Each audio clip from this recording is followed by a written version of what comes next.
his face did shine as the sun, and his raiment was white as the light. Hey, what's up guys? Gons here for the Face Like the Sun channel. Before we get into this video, I just wanted to quickly say what's up to all my patrons. How you guys doing? Thank you so much for your support, and God bless. I wanted to talk about Spider-Man Homecoming, and based on the trailer, there was a couple things that jumped out that clearly indicated to me that there are some things going on in this film that are probably going to reveal in plain sight some of the realities about the world today. And if this is the first video that you're watching on this channel, please understand that there are over 700 videos on this channel, and I've covered tons and tons of topics beyond the scope of what I can cover in just this video. So if you have any questions, or if you want to dig into more about what I believe and why I believe it, definitely check out all the uploads on this channel. So let's get into the things that I noticed based on the previews for Spider-Man Homecoming. And again, the movie's not out yet, so I haven't seen it. And by the time you guys watch this, the movie might be out. So I'm only basing this off the previews and what I know about predictive programming and hiding in plain sight. The occultists who run the entertainment industry, who run all the major institutions and banks and everything else, they have used movies to hide truths about our reality right in front of you and do it in a way that is shrouded in science fiction and fantasy so that you guys just ignore it or brush it off as not real. But there are some things that I need to point out and get off my chest, so here we go. Now, there's a lot of drama surrounding the Washington Monument in the previews. And as you might know, the Washington Monument is a giant obelisk. An obelisk is a monument that was built during the time of Egypt, but it goes way, way back. Many researchers of the esoteric and the occult and the mystery school religions have pointed out that the obelisk represents a phallic symbol stemming from the Osiris, Isis, and Horus mythologies, but it also has a connection to Nimrod, who is also known as Gilgamesh in ancient Sumerian literature. And what's interesting about all of this is that Gilgamesh's tomb was allegedly found over a decade ago. So keep that in mind as I point out some of the things that are strange about the images surrounding the obelisk in the previews here. Now, the first thing I wanted to point out is that the Washington Monument does not use any steel structure for reinforcement. It has no mortar, but is actually held together by the weight of the stones. And it says here, quote, "The monument is the tallest unreinforced stone masonry structure in the world." There it is, masonry. The Freemasons are one of the more influential secret societies. George Washington himself was, in fact, a Freemason. So it shouldn't be surprising that the Washington Monument is named after a Freemason, and it is one of the most important Masonic structures in the world. And of course, you'll find obelisks anywhere where there are global interests or the New World Order interests, places like the Vatican, London, and other places in the world.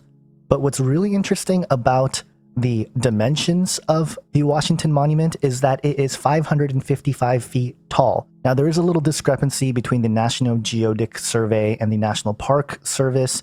They both measured it a little bit different. They're about a foot off, but on average, it's 555 feet tall.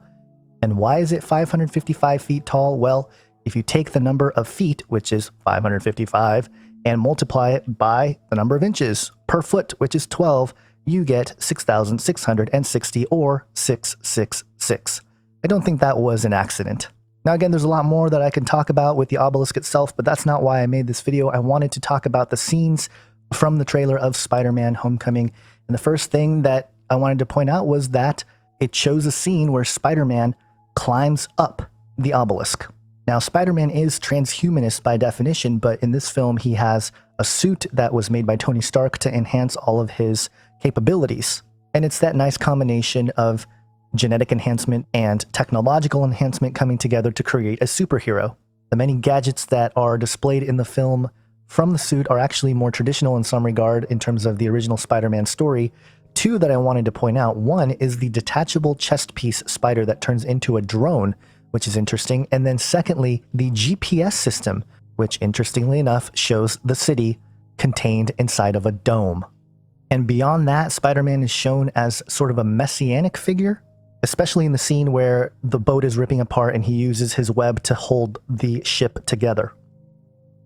Now again, having not seen the film, I don't know the plot exactly to why they go to the Washington Monument, but clearly it's a centerpiece, an important piece to the story. And from what I can gather, One of Spider-Man's friends is in the tower when it is attacked by the villain in the story, Vulture, played by Michael Keaton. And just a little quick background on the weapons and the technology that is displayed in this film. It's alien technology that was crashed or something that is recovered, and Tony Stark, as part of the government, was tasked to collect all of the alien artifacts, but Michael Keaton's character and his crew don't return a particular item that they found, and that becomes the technology to create the villain Vulture. And so that in itself is an interesting part of what they're telling us or what they're revealing to us. Now, we just had a few days ago, on the 3rd of July, the 70-year anniversary of the Roswell crash. Now, of course, if you don't know about the Roswell crash, back in 1947, an alleged UFO crashed out in New Mexico, and the government covered it up immediately, but there are many suspicions about what that was. Could it have been demons manifesting physically? Could it have been some sort of experiment gone wrong? Regardless, this idea that there is ancient technology that is hidden and that it is quote-unquote alien is a narrative that I think is being pushed out there because there is some truth and reality to it.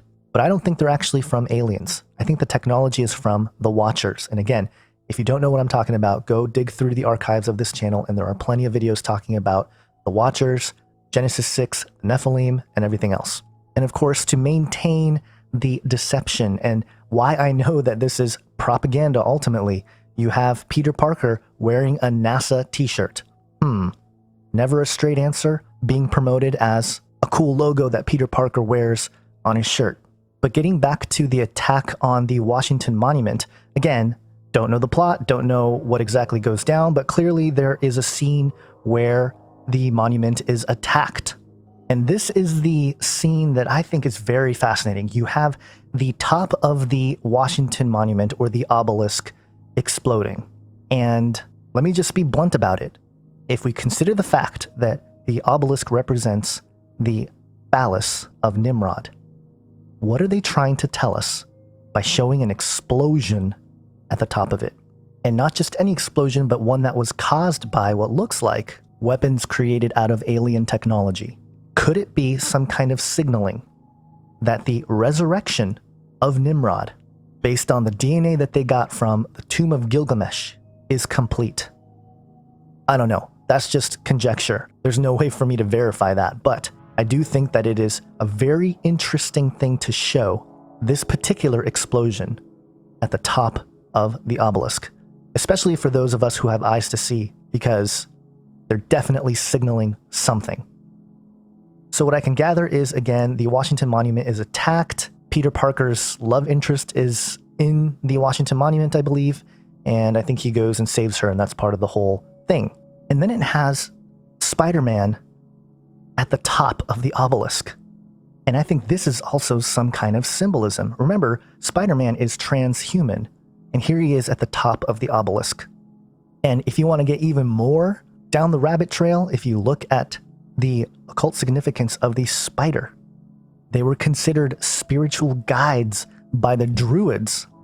And of course, Bohemian Grove, where the elite of the world go to do weird ritual sacrifices and whatnot, well, they have something at the front of Bohemian Grove that says this: "Weaving spiders come not here." And check out this video from 2014 by Mark Dice. You know, whatever you think of him, back in 2014, he was talking about this saying here from the Bohemian Grove about the weaving spiders that I wanted to play a clip for here. Check it out. The saying, "weaving spiders come not here," goes back to the story in Greek mythology about a woman weaver named Arachne who disrespected Athena, or Minerva, who was the goddess of weaving, and failed to acknowledge her, that her weaving skills came from the goddess and not from her own power.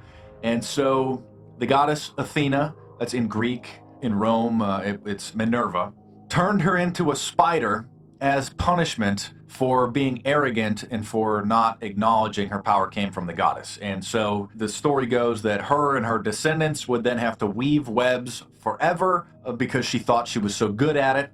And so that is what this saying means, is don't challenge the gods. You get it? because this woman Arachne, that's why Arachne means spider. You probably have heard the term arachnophobia, somebody who's afraid of spiders, one who weaves. And so essentially what it means is they themselves, of course, see themselves as gods, thanks to the satanic secret teaching of success of their lover Lucifer over there. And so that is really what it means. So there you go. That was Mark Dice from 2014 talking about the plaque in front of Bohemian Grove that says "Weaving spiders come not here." And again, this thing goes way deeper. There's many layers. But the final thing I want to mention here is this helicopter. This police helicopter, clearly the United States colors, red, white, and blue, and it has N2468G written on the back of the helicopter. And I just wanted to Google that to see if anything came up. And interestingly enough, there was a crash on January 11th, 2001 of a Cessna 206H, registration code N2468G, where the pilot crashed and died. And I'll leave the link here so you can look at the details of the crash, but basically it was not a mechanical issue. They said that basically the pilot flew on a low ceiling and hit some trees and crashed. Very bizarre, very interesting. Again, could it be some kind of virtue signaling to show that, hey, the United States, the police of the world, the red, white, and blue, is going down because of the emergence of an ancient deity? And if you think that sounds crazy, go study what the founders of this country were actually planning. The resurrection of an ancient civilization, Atlantis, to form a new Atlantis, and with it, resurrect an ancient king. And even that sounds crazy, but guess what? They're publishing this on July 7th, 2017. The 777s can't be missed. 3 and 7 being considered perfect numbers in Hebrew tradition. And of course, the general patterns of 7 that are found throughout the Bible, including the 7 seals, 7 trumpets, and 7 bowls in the book of Revelation. But it's also an important number for Thelema and other Kabbalistic philosophies, which are very much satanic. And interestingly enough, in computing with Unix's chmod, the value 777 grants all file access permission to all user types. So with all these different things here, whether it be on purpose or by spiritual guidance, these folks are creating more and more proof in your face that there's a lot more going on than meets the eye, than what you're being told in the news, and what you're being told even in the alternative media. We live in a supernatural world, and this pursuit of humanity to become gods and to resurrect an ancient god and to rebuild an ancient civilization is ultimately going to bring about, once again, the days of Noah. And just as Jesus said, as it were in the days of Noah, so shall it be in the coming of the Son of Man, because Jesus needs to come back to stop all this nonsense. Hope you guys get something out of this. Let me know what you guys think. Please like, share, subscribe, comment. And again, if you'd like to support me on Patreon, please do so. Have an awesome day, guys. God bless.